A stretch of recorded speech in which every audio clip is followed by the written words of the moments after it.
பாடல் அப்படிங்கிற ஒரு விஷயத்த யாருக்குமே பிடிக்காம இருக்காதுல்ல. பாடல் அப்படிங்கிறது நம்ம லைஃப்ல ஒரு தவிர்க்க முடியாத ஒரு விஷயம் ஆயிடுச்சுல. சந்தோஷமா இருந்தா பாட்டு பாடுவோம், சோகமா இருந்தா கூட பாட்டு பாடுவோம், ஏன் சில நேரம் போர் அடிச்சா கூட பாட்டு கேட்போம். இது நம்மளோட இமோஷன்ஸ், மைண்ட் செட் இதெல்லாம் வெளிக்காட்டுறதுக்காக நம்ம சூஸ் பண்ற ஒரு விஷயம் தான் இந்த பாடல். ஆனா நமக்கு அளவில்லா நன்மைகளையும் கிருபைகளையும் செஞ்சிருக்க கடவுளை துதிக்கிறதுக்காக நம்ம ஒரு நாள் எத்தனை வாட்டி பாட்டு பாடுறோம்? அட்லீஸ்ட் ஒரு வாட்டியாச்சும் பாடுறோமா? யோசிச்சு பார்க்க வேண்டிய விஷயம்ல. ஆனால் கடவுளை துதிக்கிறதுக்கு எவ்வளோ காரியங்கள் நம்மளோட லைஃப்பில் இருக்குது. கடவுளை துதிக்கணும் அப்படின்னா ஒரு இடத்துல உட்காந்து அவர் செஞ்ச நன்மைகள் எல்லாம் யோசித்து பார்த்து லிஸ்ட்டு போட்டு தான் துதிக்கணும், சூஸ் பண்ணணும், சாங் சூஸ் பண்ணி தான் பாடணும் அப்படின்லாம் எதுவுமே இல்லை. நம்மளோட ரொட்டீன் லைஃப்பில் நம்ம வேலை பார்த்துக்கிட்டே கூட அவரை துதிக்கலாம். ஏன்னா பைபிளில் சொல்லியிருக்கு, டே பை டே அவரோட கிருபைகளும் இரக்கங்களும் காலை தோறும் புதியவைகள் அப்படின்னு சொல்லப்பட்டிருக்கு. ஆமாங்க, ஒவ்வொரு நாளும் அவர் நமக்கு புது புது காரியங்களில் கிருபையாக இரக்கமாக இருக்கிறாரு. நம்ம டெய்லி செய்கிற பாவங்களை மன்னிக்கிறாரு. நாம் அவர்கிட்ட அறிக்கையிட்டு மன்னிப்பு கேட்கும்போது அதை இரக்கமாக இறங்கி மன்னிக்கிறாரு. நமக்கு ஒவ்வொரு விஷயத்துலையும் அழகாக கைட் பண்ணுறாரு, நமக்கு ஹெல்ப் பண்ணுறாரு. எவ்வளோ காரியங்கள் அவர் டெய்லியுமே நமக்கு செஞ்சுட்டு தான் இருக்கிறாரு.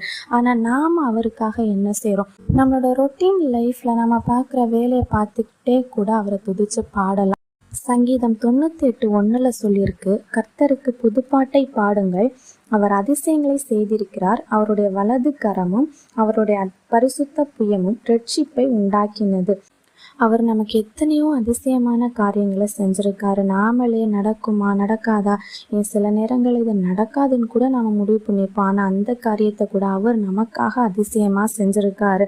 நமக்கு ஒரு பக்க பலமாக அவர் நின்றுருக்கார். நாம் எவ்வளவோ பாவங்கள் செஞ்சுருக்கோம், ஆனால் அது எல்லாத்தையுமே கிருபையாக மன்னிச்சு நமக்கு ஒரு ரட்சிப்பை கட்டளையிட்டு நம்மளுடைய ஆக்கினைகள் எல்லாத்துக்கும் ஒரு நிவாரண பலியாக தன்னுடைய குமாரனே கொடுத்தவர் நம்மளுடைய தேவன். அப்படிப்பட்ட ஒரு தேவனுடைய அன்புக்கு ஈடாக நம்மளால் என்ன செய்ய முடியும்? அவரை துதிக்க மட்டும்தான் முடியும். அப்படி நமக்கு தேவையான பாதுகாப்பு, அன்பு, அரவணைப்பு, கைடன்ஸ் எல்லாத்தையுமே நமக்கு கொடுத்துக்கிட்டே வர நம்மளுடைய தேவனுக்காக டெய்லி அவரை துதிச்சு ஒரு பாடலாச்சு பாடுவோமா? இதுவரை இல்லைன்னா கூட பரவாயில்ல, இனிமே நம்ம லைஃப்ல என்ன சூழ்நிலை வந்தாலும் என் தேவனை நான் துதிப்பேன் அப்படிங்கிற ஒரு முடிவை எடுத்து எல்லா சூழ்நிலை அவரை துதிச்சு பாருங்க. இந்த உலகமோ மக்களோ மனுஷங்களோ நமக்கு நெருக்கமானவங்க கூட நமக்கு கொடுக்குற ஒரு கஷ்டம்லாம் ஒரு பொருட்டாவே தெரியாது.